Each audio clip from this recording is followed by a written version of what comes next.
Assalamualaikum warahmatullahi wabarakatuh. Perkenalkan, nama saya Inggit Maulina Rahma dengan NIM F1B022023, Program Studi Administrasi Publik, Universitas Jenderal Sudirman. Di sini saya akan mempresentasikan tugas saya mengenai survei citra birokrasi untuk pemenuhan tugas mata kuliah Birokrasi dan Governansi Publik. Baik, langsung saja kita bahas mengenai hasil survei citra birokrasi yang terdiri dari 26 pertanyaan dan diisi oleh 74 responden. Perlu diketahui, isi survei citra birokrasi ini saya bagi menjadi 4 kelompok bagian. Yang pertama ada data diri responden, yang kedua ada karakteristik birokrasi, yang ketiga mengenai patologi birokrasi, dan yang keempat mengenai public value. Yang pertama, saya akan menjelaskan mengenai data diri responden. Pertanyaan pertama mengenai jenis kelamin responden. Bisa kita lihat di sini didominasi oleh perempuan dengan presentase 66,2%, diikuti oleh laki-laki sebanyak 33,8%. Yang kedua mengenai usia responden. Menurut hasil survei, rata-rata usia responden adalah 19 tahun dengan presentase 25,7%. Selanjutnya, tingkat pendidikan yang didominasi oleh S1 dengan presentase 44,6% dan diikuti oleh SMA dengan presentase 41,9%. Pertanyaan selanjutnya mengenai pekerjaan responden. Pekerjaan responden didominasi oleh pelajar atau mahasiswa dengan presentase 56,8%. Selanjutnya yaitu tempat tinggal responden yang didominasi oleh masyarakat kategori perkotaan dengan presentase 79,7%. Selanjutnya pertanyaan mengenai provinsi tempat tinggal saat ini. Provinsi Jawa Tengah mendominasi pengisian survei sebanyak lebih dari 62,2%. Kemudian data diri yang terakhir ada kabupaten atau kota tempat tinggal saat ini. Kabupaten Cilacap mendominasi pengisian kuesioner ini dengan presentase sebanyak lebih dari 50%. Berikut tadi sekilas penjelasan mengenai data diri responden. Selanjutnya saya akan menjelaskan mengenai pertanyaan yang terkait dengan karakteristik birokrasi. Perlu diketahui pertanyaan ini saya kaitkan dengan teori birokrasi oleh Max Weber, khususnya karakteristik birokrasi. Berikut adalah penjelasannya. Pertanyaan pertama mengenai birokrasi di Indonesia sudah sangat ideal dalam mengatur pembagian kerja para pegawainya, yaitu sesuai dengan keahliannya. Hasilnya yaitu 55,4% menjawab setuju, 18,9% menjawab tidak setuju, 16,2% menjawab tidak tahu, dan 6,8% menjawab sangat setuju. Selanjutnya mengenai organisasi pemerintah Indonesia baik pusat ataupun daerah sudah tersusun melalui struktur atau tingkatan atau jenjang yang lengkap. Hasilnya adalah 66,2% menjawab setuju, 13,5% menjawab tidak setuju. Selanjutnya yaitu pengisian lowongan kerja untuk organisasi pemerintah sudah berdasarkan aturan resmi. Hasilnya yaitu 59,5% menjawab setuju, sedangkan 16,2% menjawab tidak setuju. Pertanyaan selanjutnya mengenai pemilihan pejabat dalam organisasi pemerintah sudah berdasarkan pada aturan resmi yang jelas. Hasilnya 60,8% menjawab setuju dan 14,9% menjawab tidak setuju.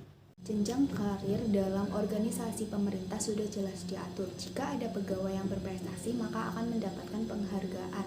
Hasilnya yaitu 64,9% menjawab setuju dan 17,6% sangat setuju. Pertanyaan selanjutnya yaitu mengenai peraturan-peraturan yang dikeluarkan oleh pemerintah pusat maupun daerah sudah ditetapkan secara resmi dan ditandatangani oleh pejabat yang berwenang. Hasilnya yaitu 68,9% menjawab setuju dan 12,2% menjawab sangat setuju. Yang terakhir mengenai pelayanan yang dilakukan oleh birokrasi pemerintah yang tidak pernah memandang orang per orang, semuanya mendapatkan pelayanan yang sama. Menurut hasil survei, hasilnya yaitu 39,2% menjawab tidak setuju dan 37,8% menjawab setuju.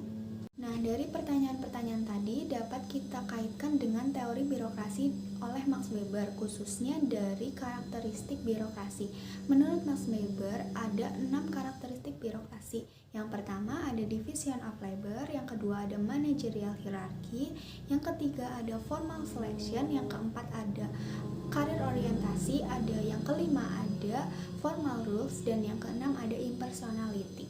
Jadi, menurut hasil survei bisa saya simpulkan, respon dari responden menyatakan bahwa birokrasi di Indonesia menurut karakteristik birokrasi sudah berjalan dengan baik, yaitu dengan terbuktinya sudah terpenuhinya 5 dari 6 karakteristik birokrasi.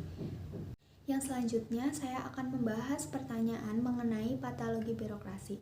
Di sini saya menghubungkan dengan teori patologi birokrasi oleh Gerard H. Hayden dan Sondang P. Siagan. Langsung saja masuk ke pembahasan pertanyaannya.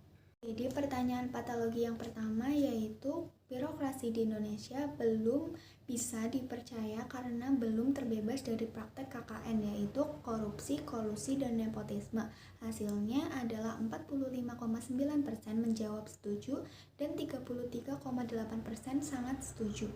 Yang kedua, pegawai birokrasi pemerintah dalam bekerja kebanyakan belum profesional. Hasilnya adalah 48,6% menjawab setuju dan 21,6% menjawab sangat setuju.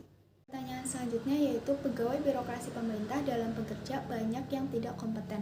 Hasilnya yaitu 54,1% menjawab setuju dan diikuti oleh 17,6% menjawab tidak tahu atau tidak memiliki pendapat. Selanjutnya, birokrasi pemerintah dalam menangani permasalahan yang ada pada masyarakat kurang sigap atau tidak cepat respon. Hasilnya yaitu 54,1% menjawab setuju. Selanjutnya, pejabat dan pegawai birokrasi pemerintah banyak yang bermewah-mewahan. Hasilnya 51,4% menjawab setuju. Selanjutnya, pegawai birokrasi pemerintah banyak yang bermalas-malasan. Hasilnya 50% menjawab setuju dan 21,6% menjawab sangat setuju. Yang selanjutnya, pegawai birokrasi pemerintah lebih rajin melayani masyarakat jika mendapat imbalan. Hasilnya 48,6% menjawab setuju dan 29,7% menjawab sangat setuju. Pertanyaan yang terakhir, pegawai birokrasi pemerintah masih banyak yang gaptek atau gagap teknologi. Hasilnya 48,6% menjawab sangat setuju. Berikut tadi pembahasan pertanyaan dan hasil survei. Pertanyaan-pertanyaan tadi saya kaitkan dengan teori patologi birokrasi. Menurut hasil survei, ternyata birokrasi di Indonesia masih belum berjalan dengan baik. Yang terakhir yaitu pertanyaan mengenai public value. Di sini saya menghubungkannya dengan teori public value oleh McMurray. Langsung saja pada pertanyaan dan pembahasannya. Pertanyaan pertama yaitu urusan yang seharusnya mudah sering dibuat sulit oleh birokrasi pemerintah. Hasilnya 50% menjawab setuju. Yang selanjutnya ada ungkapan ini memang cocok untuk menggambarkan birokrasi. Kalau bisa dipersulit, mengapa dipermudah? Hasilnya adalah 41,9% menjawab setuju. Selanjutnya, lebih banyak pengalaman negatif yang saya dapatkan dari birokrasi pemerintah. Hasilnya 40,5% responden menjawab setuju. Yang selanjutnya, saya selalu berusaha untuk tidak berurusan dengan birokrasi pemerintah. Hasilnya 37,8% menjawab setuju. Jika saya punya kepentingan terhadap birokrasi pemerintah, pasti sudah terbayangkan akan mengalami kesulitan. Hasilnya 52,7% responden menjawab setuju. Selanjutnya, survei kepuasan saya terhadap pelayanan birokrasi pemerintah. Hasilnya 41,9% menjawab tidak puas dan 33,8% menjawab puas. Jadi selanjutnya kita masuk ke kesimpulan mengenai survei citra birokrasi. Jadi dari 26 pertanyaan dapat kita bagi menjadi 4 bagian. Yang pertama, ada data diri responden. Yang kedua, mengenai karakteristik birokrasi menurut Max Weber. Yang ketiga, patologi birokrasi menurut Gerard H. Hayden dan Sondang P. Siagan. Yang keempat, ada public value menurut McMurray.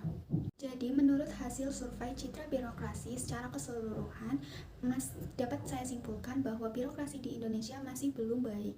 Bisa dilihat dengan belum terpenuhinya 6 karakteristik, masih banyak patologi birokrasi dan kurangnya public value di dalam birokrasi pemerintah.